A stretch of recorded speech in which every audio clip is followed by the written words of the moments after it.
eu sou a Rafa e eu tenho 13 anos.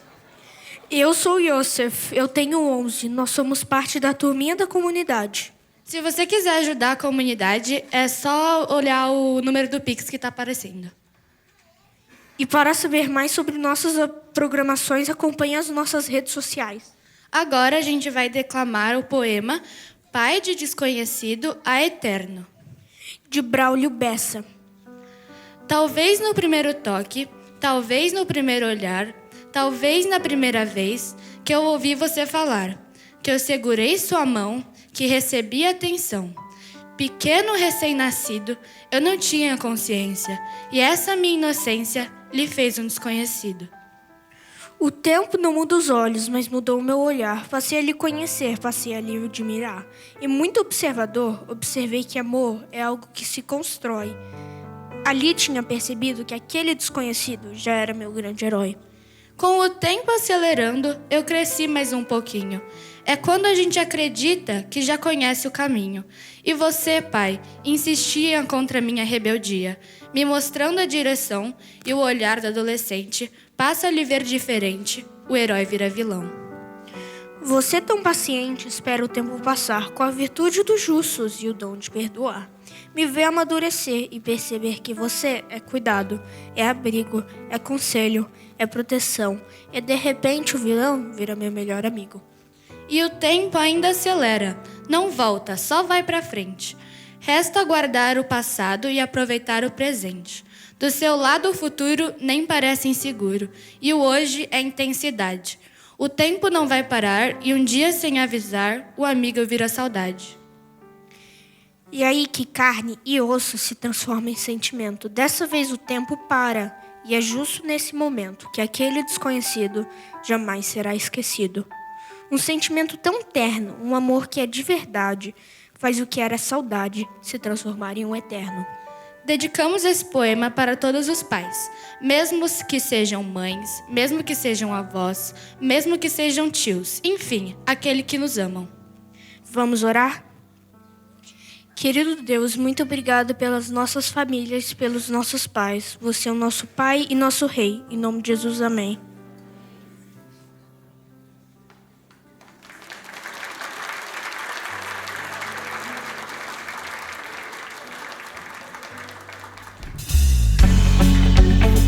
Bem-aventurado é aquele que tem em Jesus Cristo a certeza da salvação, mas que também compreende que a lei de Deus é aquela que nos dá um norte, um caminho a seguir e nos mostra um jeito de viver. Vamos todos louvar o Senhor juntos. Seja bem-aventurado quem teme ao Senhor, quem guarda a sua lei e tem por graça salvação. Para sempre sua palavra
Bendito seja o nome do Senhor, aquele que coloca no nosso coração até mesmo a gratidão que temos.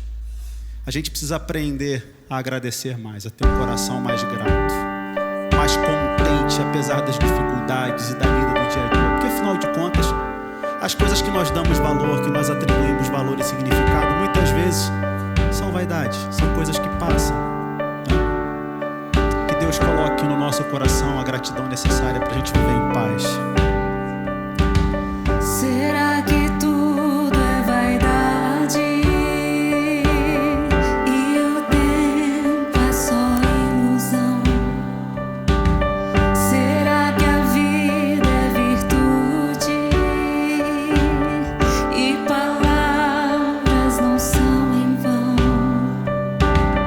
Estou em busca por respostas, procuro não correr atrás do vento, e ao trabalhar debaixo deste sol, será que tudo ainda faz sentido?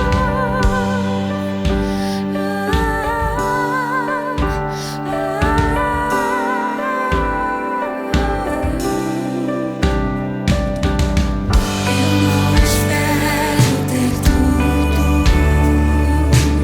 só espero viver amor, valorizar cada instante, dividir o que receber e respirar sem medo de viver e descansar sentindo teu amparo e entregar o que eu não sou capaz e te dizer o quanto eu agradeço.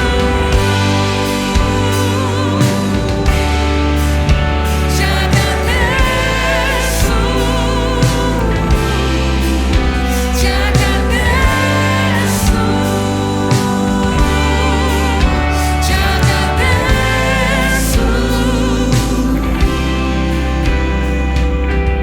Se eu cair, segura minha mão.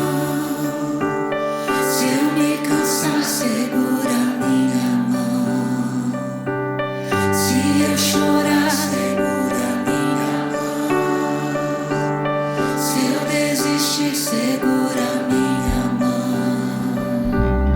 Se eu cair, segura minha mão. Se eu me cansar, segura minha mão. Se eu chorar, segura minha mão. Se eu desistir, segura minha mão. E respirar sem medo de viver e descansar sentindo teu amparo e entregar o que eu não sou capaz e te dizer o quanto eu agradeço.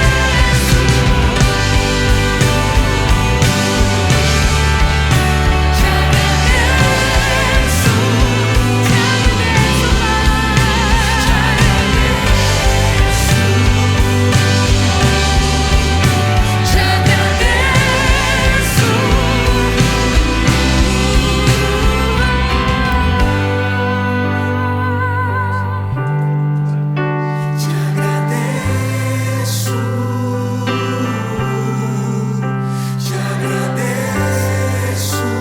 agradeço mais, te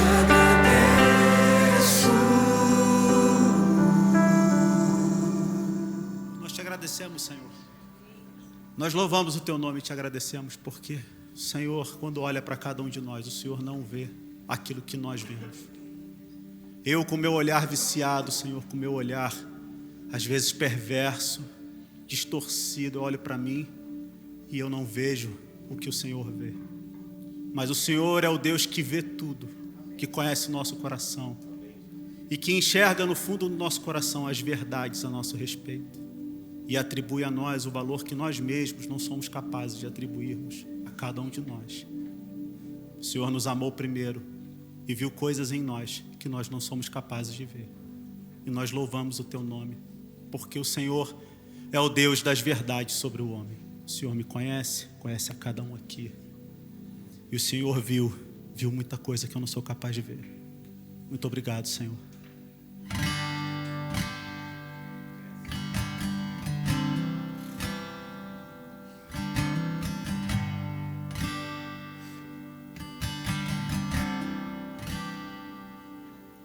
Primeiro você me amou, beleza você viu em mim. O que ele disse? E disse que eu tenho valor e que eu lhe faço sorrir.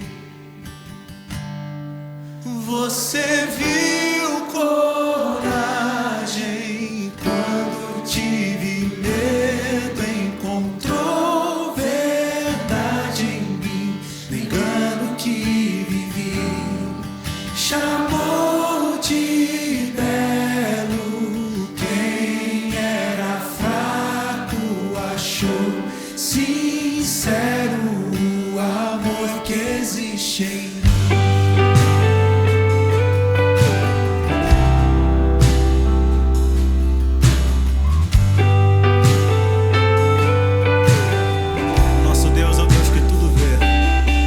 No escuro do meu coração, você uma luz fez brilhar, cantou sobre mim uma canção, verdades que não vão mudar.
Você viu coragem quando tive medo, encontrou verdade em mim, no engano que vivi, chamou de belo quem era fraco, achou sincero o amor que existe em mim. Achou sincero o amor que existe em mim. Eterno nosso Pai, eterno nosso Rei, obrigado por ver em nós mais do que somos. Obrigado por ver em nós não a nossa imagem corrompida e corrupta, mas a imagem do Teu Filho. Obrigado porque o sangue dele, a justiça dele nos cobrem. Quando olhados por Ti, o Senhor vê a nossa beleza misturada com a beleza do Teu Filho Jesus Cristo. Esteja conosco agora que vamos abrir a tua palavra em nome de Cristo Jesus, nosso Senhor e Salvador. Amém, Senhor. Amém.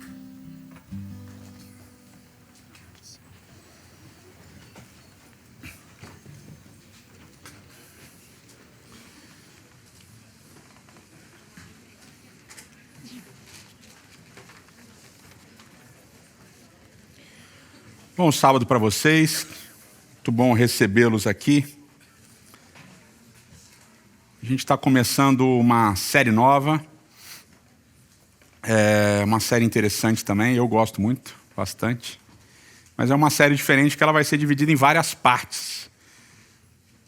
E vai ser uma série, digamos assim, meio coringa, que a gente vai usar agora, depois, e ela vai se estender aí por anos a fio.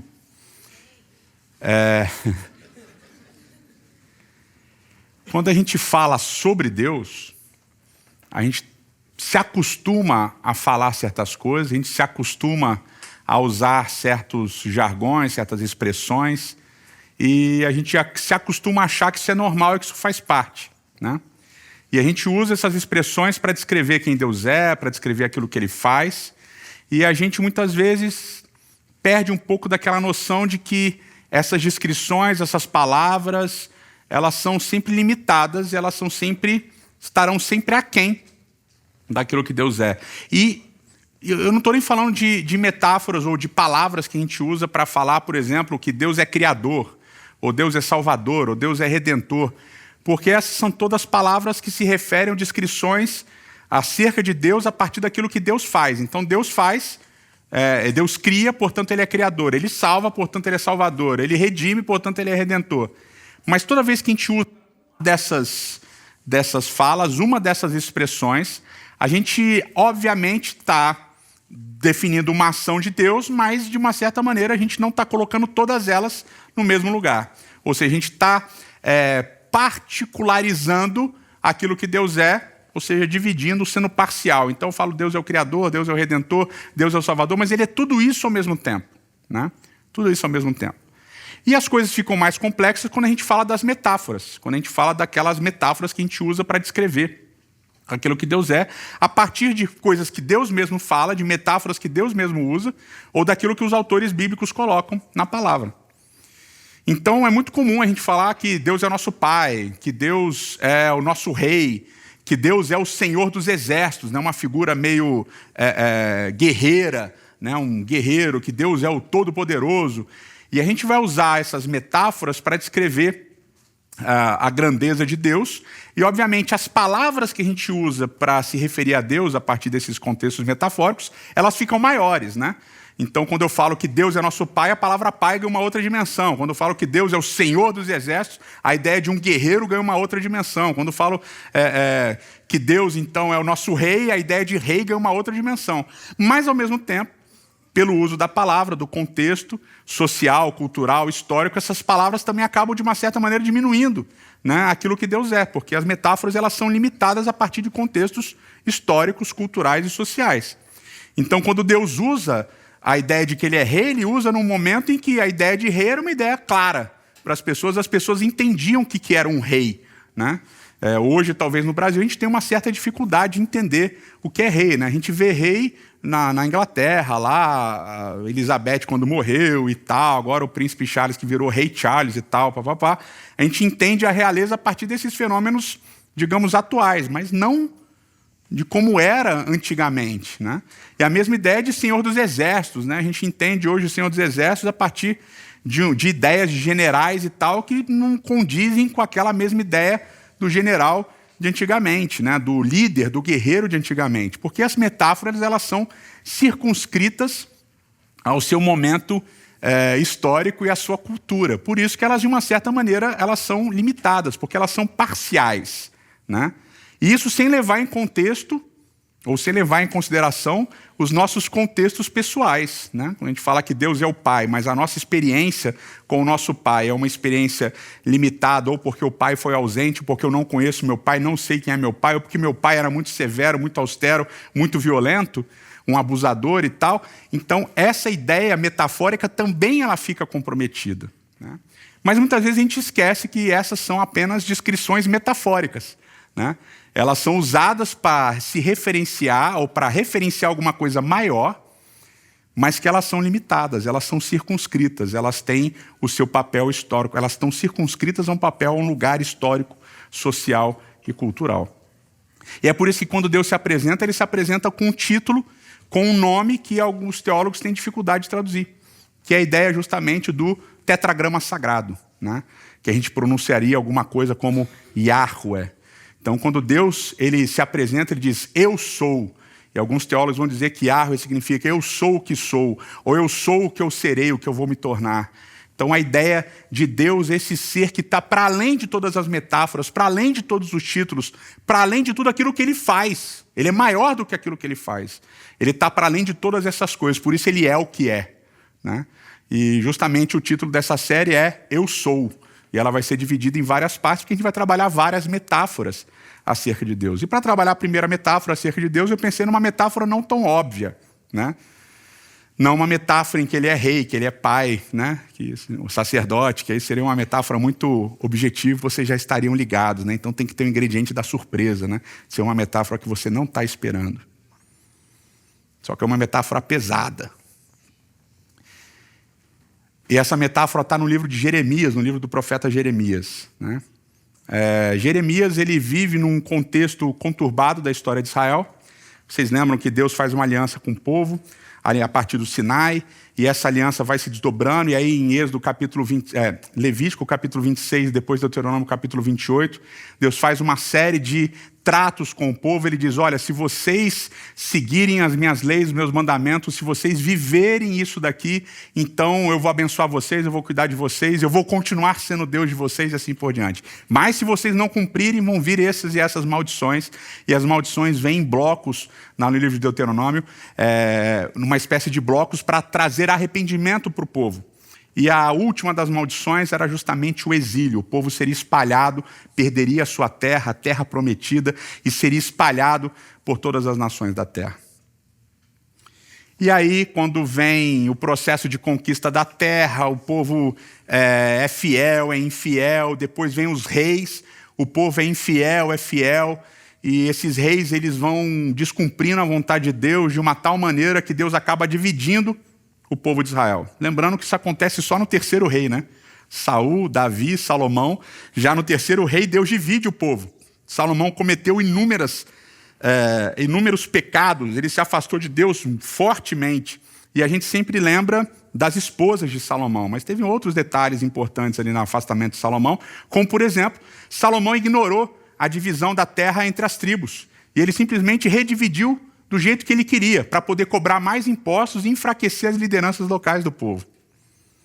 Tanto é que quando o reino é dividido em duas partes, o pessoal do norte fala assim, a gente não quer pagar impostos tão caros quanto Salomão cobrava, a gente quer ficar livre desses impostos absurdos que Salomão cobrava para poder construir os palácios para suas mulheres, né?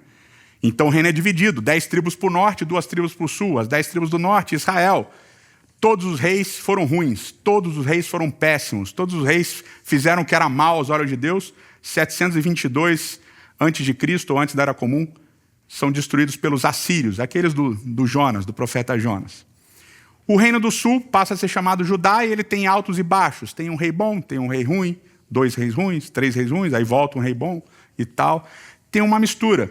E Deus vai alertando o povo, olha, vocês estão indo para longe, vocês estão se afastando, olha, volta, é hora de voltar, olha o que vocês estão fazendo, volta, e o povo nada, e o povo nada, e o povo nada. E aí vem Josias, ele tenta fazer uma reforma espiritual em Israel, ele consegue uma reforma parcial ali em Israel, mas ele descumpre a palavra de Deus, ele acaba fazendo uma aliança com o Egito contra o Império Neobabilônico, liderado ali por Nabopolassar.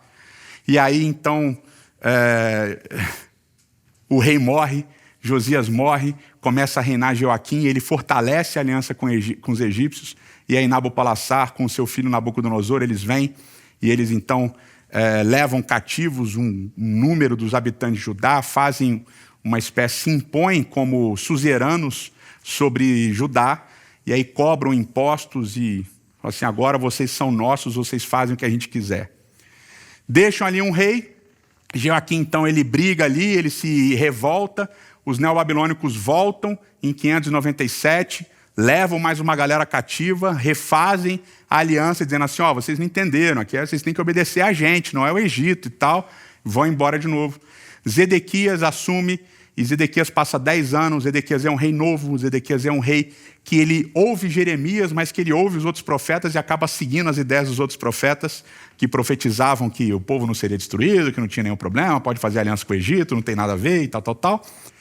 Zedequias sofre vários reveses nessa aliança com o Egito, até que Nabucodonosor volta em 587/586 a.C., antes da Era Comum, e aí destrói Israel, destrói Jerusalém, e o povo é espalhado. Jeremias é o cara que vai profetizar nessa época dessa turbulência política e econômica. E Jeremias é o cara que vai alertar que o juízo está vindo, é o cara que vai dizer que Deus está trazendo juízo, e é o cara que vai ver o resultado do juízo de Deus, porque o livro de Lamentações é escrito justamente quando Jeremias olha a destruição que o exército neobabilônico causou em 587/586 a.C. E o livro de Jeremias, do profeta Jeremias, ele começa com o chamado de Jeremias, com 2 visões que Jeremias tem, e a partir do capítulo 2 e do capítulo 3, tem uma metáfora que é reforçada fortemente, ela vai percorrer vários momentos do livro de Jeremias, que é uma metáfora que a gente vai tratar em outro momento, que é a metáfora do marido traído. Deus fala, eu sou um marido traído, você, minha esposa, é infiel, você me traiu, você se tornou uma prostituta, você me abandonou. Você não cumpriu a aliança que a gente tinha. E essa ideia de prostituição de Israel vai ser batida firmemente no livro de Jeremias o tempo todo. E Deus vai dizer, eu sou um marido que cumpri a minha parte, você é a esposa que não cumpriu a sua parte, você é infiel. É uma metáfora forte, é uma metáfora dura. E a partir do capítulo 4 até o capítulo 9, nessas, digamos, 2 primeiras sessões de Jeremias, capítulo 4 ao capítulo 9, Jeremias e a voz de Jeremias e a voz de Deus vão se confundir para falar sobre esse juízo que Deus está trazendo. E o juízo vai ser descrito em vários momentos com palavras muito duras. Eu vou trazer destruição, vou acabar com vocês, eu vou fazer isso, vou fazer aquilo. Deus é um marido traído, irado, que quer destruir a sua esposa, que quer acabar com a sua esposa.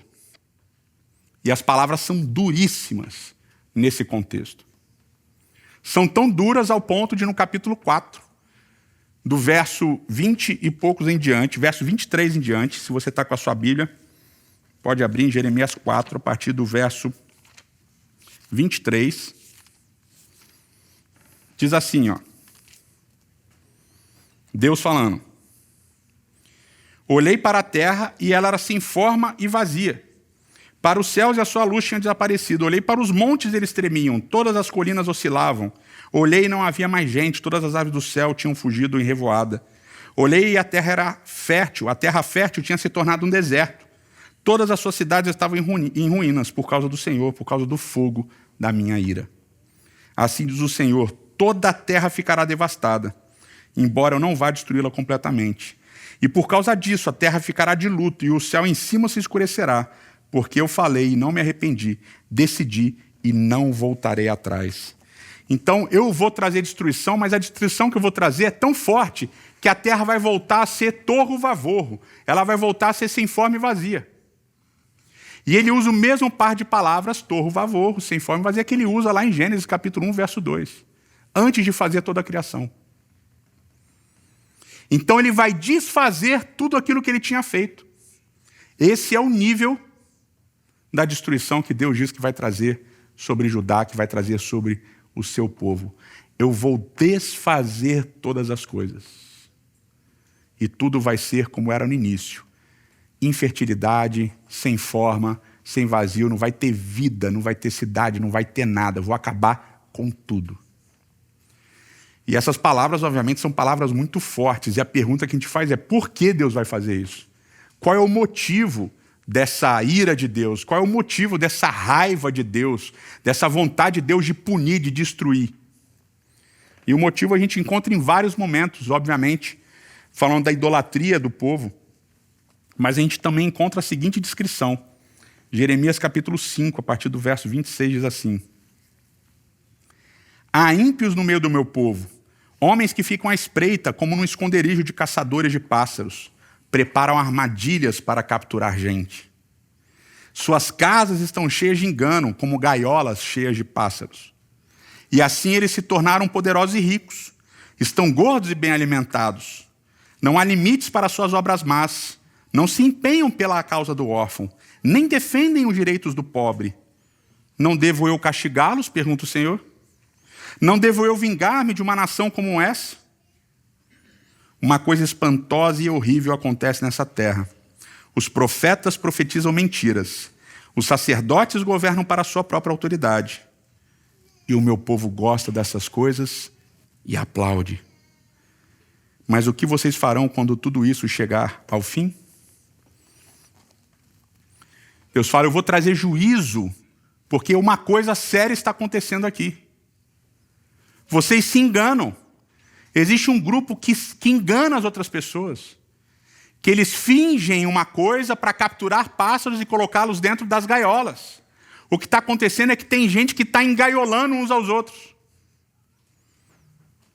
Estão prendendo uns aos outros dentro de gaiolas. Estão controlando, estão oprimindo. Estão prendendo pessoas. E esses que prendem, eles se tornam ricos e poderosos. E as pessoas, no geral, não se preocupam nem com o órfão, nem com o pobre. Não estão nem aí para os vulneráveis. Não estão nem aí para as pessoas que sofrem. Não estão nem aí para os menos favorecidos. Não estão preocupados, não sofrem mais. E além de tudo isso, os meus profetas profetizam mentira. Aqueles que dizem que falam o meu nome, profetizam mentiras. E os governantes governam para a causa própria. E a gente vai ver ao longo de Isaías, de Jeremias, de Ezequiel, como Deus, através dos profetas, bate pesado nos líderes religiosos que vivem às custas do povo, que se aproveitam do povo, que usam a religião para dominar o povo, para aprisionar o povo, para prender o povo em gaiolas. Eles ficam ricos e o povo continua pobre. Vocês esqueceram a causa dos pequeninos, dos pequenos, dos vulneráveis. Vocês esqueceram, vocês não estão nem aí. E vocês veem injustiça, e ao verem injustiça, ao invés de ficarem tristes, vocês batem palma. Vocês se alegram, falam, que legal. Por causa dessa injustiça, associada à idolatria, a vocês seguirem outros deuses, por causa disso, eu vou trazer juízo. Eu não posso ficar quieto. E aí ele conclama o povo num processo que é interessante. Capítulo 6 de Jeremias, ele conclama o povo num processo que é interessante. Ele diz assim, ó minha filha, meu povo, ponha vestes de lamento e revolva-se em cinza. Lamente-se com choro amargurado, como quem chora por um filho único, pois subitamente o destruidor virá sobre vocês. Vocês estão egoístas, arrogantes, vaidosos, opressores. E aqueles até que são oprimidos batem palma. Não, está tudo, está tranquilo, deixa, é assim mesmo. Sabe o que vocês têm que fazer? Vocês têm que preparar um enterro. Vocês têm que se vestir de pano de saco, vocês têm que ficar de luto. E aqui é curioso porque ele está chamando um povo antes da destruição, ou seja, antes da morte do povo, a experimentar um luto. O povo mesmo precisa experimentar um luto de si mesmo antes da destruição. Vai ficar um negócio meio estranho, meio diferente. Como assim? E aí vem o capítulo 9. Finalzinho do capítulo 8, desculpa. Com uma ideia extremamente interessante. Capítulo 8 de Jeremias, a partir do verso 17, diz assim: Vejam, estou enviando contra vocês serpentes venenosas, que ninguém consegue encantar. Elas morderão vocês e não haverá remédio, diz o Senhor. Isso lembrando de um episódio que o povo venceu no deserto, lá em Êxodo. Verso 18. A tristeza tomou conta de mim, o meu coração desfalece. Ouço o choro de socorro da minha filha, do meu povo. Um choro que se estende por toda a terra. E eles dizem, o Senhor não está em Sião, não se acha mais ali o seu rei. E eu respondo, porque eles me provocaram a ira com seus ídolos e com seus inúteis deuses estrangeiros? Eles dizem, passou a colheita, acabou o verão e não estamos salvos. Verso 21. Eu estou arrasado com a devastação sofrida pelo meu povo. Choro muito e o pavor se apodera de mim. E eu fiz uma tradução desse verso 21 um pouquinho diferente. Só o início do verso diferente, porque é uma palavra, é uma construção muito bonita. Diz assim, ó, verso 21. Pela ferida da filha do meu povo, o meu coração está ferido. Ou seja, a ferida do meu povo fez o meu coração ficar ferido. E por isso que eu choro muito. E o terror se apodera de mim. Que interessante, né? Deus ouve o choro da filha do povo. Deus ouve o choro que se estende por toda a terra. Deus vê a ferida que o povo está sentindo. Deus vê a ferida que o povo está experimentando. Ele diz, por causa dessa ferida, meu coração está ferido e eu choro muito. O choro do povo provoca o choro de Deus. E ele diz, não há bálsamo em Gileade, não há médico. Eles querem sinal de cura, mas não tem sinal de cura para a ferida do meu povo. E ele vai descrever aqui uma série de pecados e de situações, porque quando você lê o profeta Jeremias, você vai perceber que tem umas mudanças bruscas de humor. Uma hora Deus está falando assim, eu vou acabar com você, eu vou destruir você, mas eu te amo, eu te quero bem. Ah, você é uma prostituta infiel, não, mas você é a minha virgem, a minha querida, ó Israel. Tem umas mudanças bruscas de humor. Mas é que é interessante que Deus diz assim, eu escuto o choro da minha filha. Eu vejo a ferida com que ela foi ferida. E feriu o meu coração, e eu choro. E aqui vem uma grande, interessante e importante lição para a gente. Quando Deus vê o sofrimento, Deus chora. Quando Deus escuta o choro, Deus chora. E a linguagem de juízo, ela traz algumas coisas interessantes daquilo que a gente leu lá no capítulo 4, 5 e assim por diante. Capítulo 9, verso 3 diz assim, a língua deles é como um arco pronta para atirar. É falsidade, não verdade, que prevalece nessa terra. Eles vão de um crime a outro e eles não me reconhecem, diz o Senhor. Então eles usam a língua para espalhar notícias falsas, para espalhar mentiras e não verdades. Eles fazem um crime, cometem outro e não estão nem aí, porque eles acham que nunca vão ser pegos. Verso 4. Cuidado com seus amigos. Não confie nos seus parentes. Alguns aqui já viveram bastante isso daí. Porque cada parente é um enganador. E cada amigo, um caluniador. Não dá para confiar em ninguém. Está todo mundo um contra o outro. Amigo engana amigo e ninguém fala a verdade. Eles treinaram a língua para mentir e, sendo perversos, eles se cansam demais para se converterem. Sendo perversos, eles se cansam demais para se converterem. Eles gastam tanto tempo sendo perversos e perseguindo os outros, que eles não têm tempo de se converter. De opressão em opressão, de engano em engano, eles se recusam a reconhecer-me, declara o Senhor. Verso 8. A língua deles é uma flecha mortal. Eles falam traiçoeiramente. Cada um mostra-se cordial com seu próximo, mas no íntimo lhe prepara uma armadilha. Pô, isso daqui vocês já viveram, todos nós já experimentamos isso daqui. O cara que pela frente é amigo, mas está com uma adaga, a hora que você vira as costas, ele crava o punhal. Como eu vou deixar de castigá-los, diz o Senhor?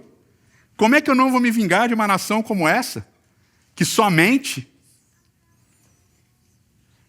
é tão perversa que fica cansada para se converter, que traem, eles se traem mutuamente o tempo todo. Verso 10. Chorarei, prantearei e me lamentarei pelos montes por causa das pastagens da estepe, pois estão abandonadas. E ninguém mais as percorre. Não se ouve o mugir do gado, tantas aves como os animais fugiram. Farei de Jerusalém um amontoado de ruínas, uma habitação de chacais. Devastarei as terras, a cidade de Judá, até não restar nenhum morador. Capítulo 9 até o verso 11. Nessa sessão ali do capítulo 8, verso 17 em diante, até o capítulo 9, aqui, verso 11, Deus aparece chorando 2 vezes. Ele chora pelas pessoas. Ele chora pelos seus filhos, que estão sofrendo. E quem são esses filhos que estão sofrendo? Os que são enganados, os que são caluniados, os que são difamados, os que são enganados, que são traídos, como ele foi traído. Ele chora por esses. Ele chora pelos pequeninos que foram abandonados. E é interessante a dinâmica, porque ele ouve o choro e ele chora também. E ele chora também pela terra. Fala, eu choro pelos campos, eu choro pelas cidades, porque elas estão desoladas. Elas estão sofrendo as consequências das ações dos seres humanos. Eu choro pelas cidades, eu choro pela natureza também. E essa é a primeira grande e importante lição, como eu disse. Aprender e entender que Deus chora com os que choram.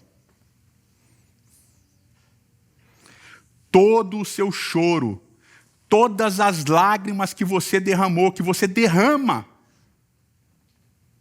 quando você é vilipendiado, quando você é perseguido, quando você é difamado, quando você é caluniado, quando você é enganado, quando você é traído pelos seus amigos, pela sua família. Todo choro não é sozinho. Você acha que você pode estar chorando sozinho, mas Deus está chorando com você. Quando você chora, Deus chora. Quando você chora, Deus chora. Porque Deus não é um ser distante, insensível, apático. Não, a Bíblia diz que Deus é um Deus apaixonado, que está perto, que está junto, que chora com os que choram. Mas aí o texto continua para chegar finalmente na nossa metáfora. Jeremias capítulo 9, verso 17, diz assim: assim diz o Senhor dos Exércitos, considerem, chamem as pranteadoras profissionais, as carpideiras, mandem chamar as mais hábeis, as mais sábias entre elas, venham elas depressa e lamentem por nós, até que os nossos olhos transbordem de lágrimas e águas corram das nossas pálpebras. O som de lamento se ouve desde Sião. Como estamos arruinados, como é grande a nossa humilhação. Deixamos a nossa terra porque as nossas casas estão em ruínas. Ó mulheres, ó carpideiras, ouçam agora a palavra do Senhor. Abram os ouvidos às palavras da sua boca. Ensinem as suas filhas a lamentar-se. Ensinem umas às outras a prantear, a chorar. Porque a morte subiu e penetrou pelas nossas janelas, invadiu as nossas fortalezas, eliminando das ruas as crianças e das praças os rapazes. Diga, mulher carpideira, assim declara o Senhor: cadáveres ficarão estirados como esterco em campo aberto, como trigo deixado para trás pelo ceifeiro, sem que ninguém o ajunte.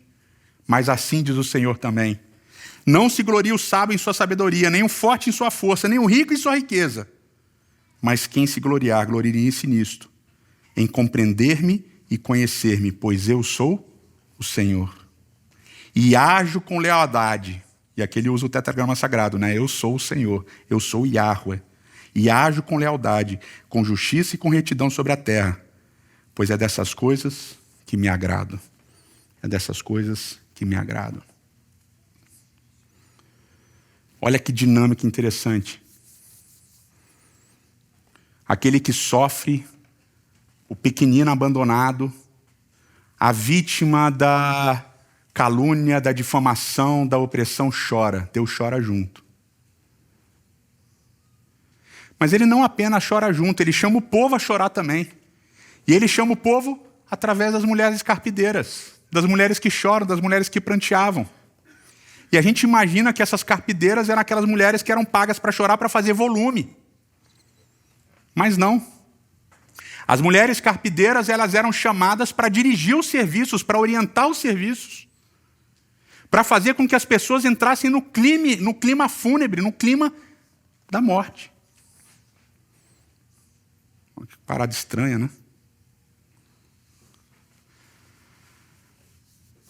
Há uma certa insensibilidade que a gente desenvolve em relação à morte.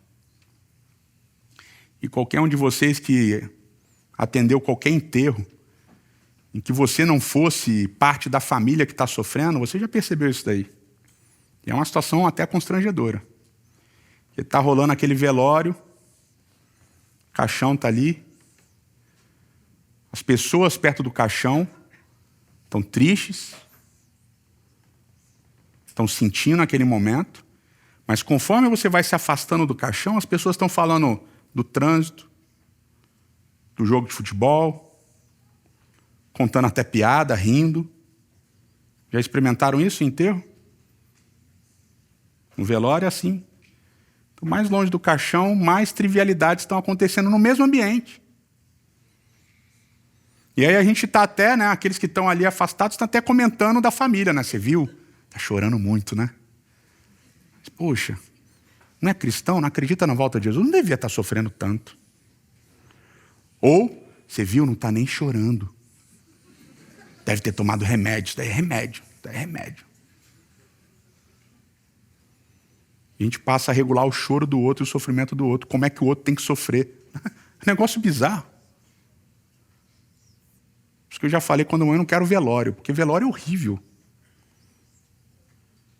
Tem um cara falando do Corinthians e Palmeiras, tem um cara falando do trânsito na Marginal, e tem a pessoa que está chorando. E tem o outro que não consegue nem chorar, porque ele está numa espécie de amortecimento emocional. Ele não consegue nem chorar, ele está ali travando. E todo mundo sendo julgado. Se está chorando, se não está chorando, se era muito amigo, se era pouco amigo. Aquele ali falou mal do morto, etc. E tal. Quem eram as carpideiras? Eram as mulheres que ajudavam as pessoas a entenderem o momento, a entenderem a dor da morte, a entenderem a dor do fim. Lembra da pergunta de Deus? O que vocês vão fazer quando chegar o fim? As mulheres carpideiras eram as líderes, eram as que levavam o povo a chorar. Porque elas estavam chorando. E se tem uma coisa que faz a gente sentir vontade de chorar, é ver alguém chorando. E é muito parecido até com a risada, porque quando a gente vê alguém rindo, a gente fica com vontade de rir. Mas quando a gente vê alguém chorando, a gente também tem uma espécie de conexão, a gente fica com vontade de chorar, a gente se aproxima daquela dor, daquele sofrimento. E quando a gente vê alguém chorar muito, parece que dá um nó na nossa garganta, automaticamente a gente fica com vontade de chorar, e às vezes a gente não resiste e chora também. Porque o choro aproxima as pessoas, ela cria compaixão, o choro cria compaixão. E é interessante porque as mesmas palavras são usadas para descrever o trabalho das carpideiras e aquilo que Deus está fazendo.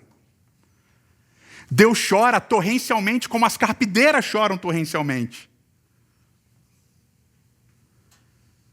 E essa é uma metáfora que passa desapercebida. Deus é aquele que conduz o povo no luto, é aquele que conduz o povo no choro. Deus é como uma mulher carpideira, levando o povo a entender a dor daqueles que estão sofrendo. Por isso a dinâmica é interessante, existe um grupo de pessoas sofrendo, doloridas, machucadas. Eu olho para elas, Deus, eu olho e choro com elas. Eu estou com elas na dor, eu estou com elas no sofrimento. Mas eu preciso que vocês entendam uma coisa, vocês também precisam estar comigo nesse sofrimento. No meio da insensibilidade de vocês, no meio do afastamento de vocês, de entender a dor do próximo, eu preciso que vocês chorem, eu preciso que vocês tenham compaixão.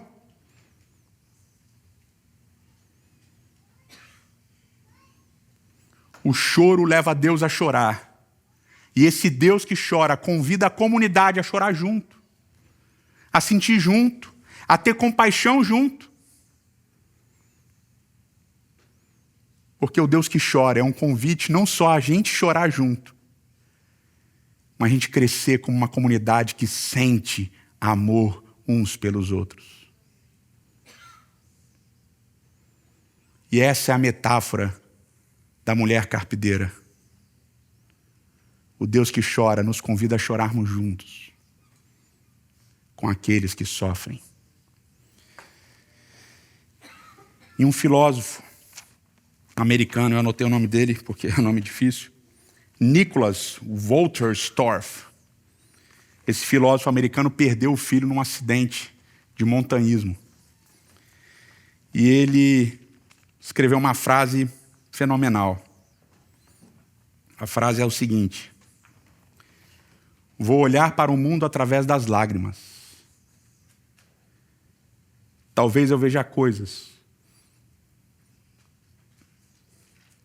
que com os olhos secos eu não poderia ver.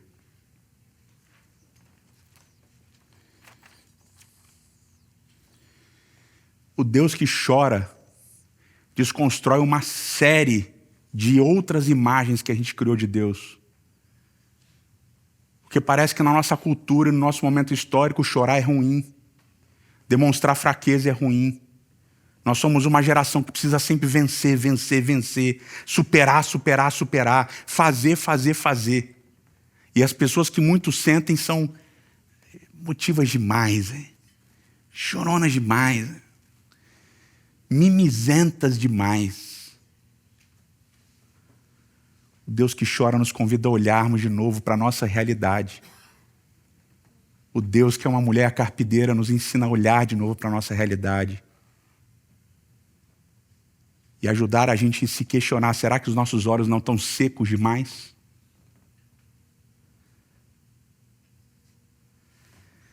Eterno nosso Pai e eterno nosso Rei. Muito obrigado por, na Tua palavra, nos apresentar um Deus que chora com a gente. Muito obrigado por, na Tua palavra, apresentar um Deus que, ao olhar o sofrimento e a dor de cada um de nós, não nos permite chorar sozinhos, mas chora ao nosso lado, chora com a gente. Ao mesmo tempo, esse Deus que chora, esse Deus apaixonado a ponto de chorar, de mostrar a sua vulnerabilidade, de mostrar as suas emoções, o seu amor, através de lágrimas. É um Deus que convida a nós outros como comunidade a chorarmos também com os que choram. É necessário, Senhor, que não apenas o Senhor chore com aqueles que sofrem, com aqueles que sentem dor. É necessário que todos nós, como comunidade, choremos juntos com aqueles que sofrem.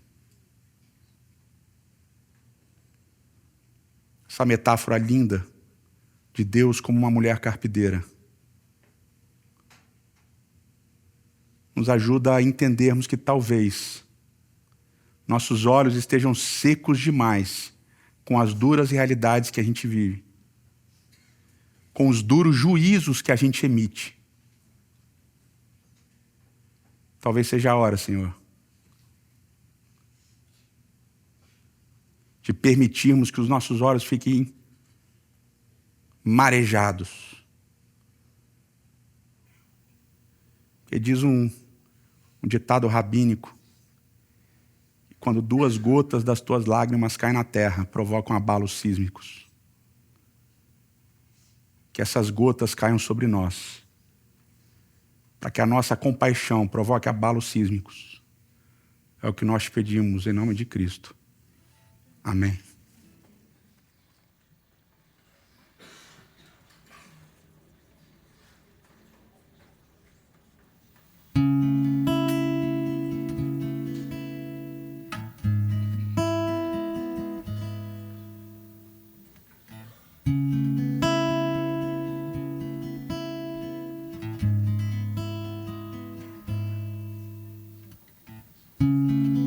Quem se importa com a falta de pão, pra dos vazios cheios de falta de compaixão. Quem se importa com a seca no sertão?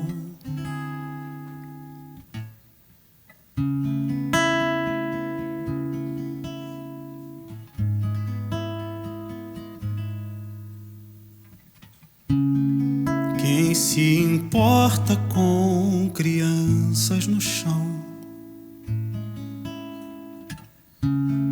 Morrem de frio e fome no Afeganistão, pela guerra declarada entre irmãos.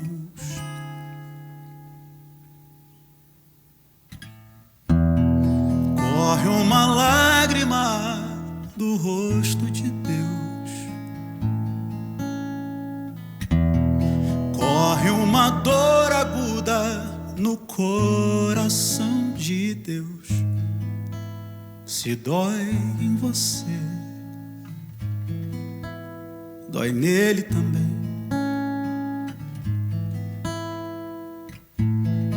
Quem se aborrece com as dores do mundo, te digo quem é. É Deus que tudo sabe e sofre.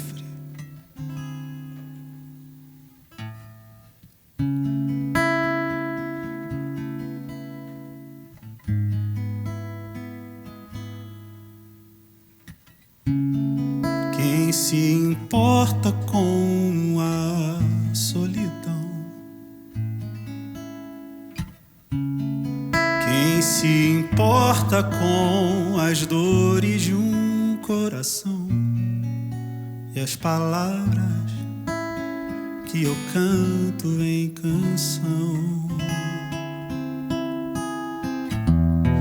Corre uma lágrima no rosto de Deus, corre uma dor aguda no coração de Deus. Se dói em você, dói nele também. Quem se aborrece com as dores do mundo, te digo quem é. É Deus que tudo sabe e sofre.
Que o Senhor te abençoe e te guarde. Que o Senhor faça brilhar o seu rosto sobre ti e tenha misericórdia de ti.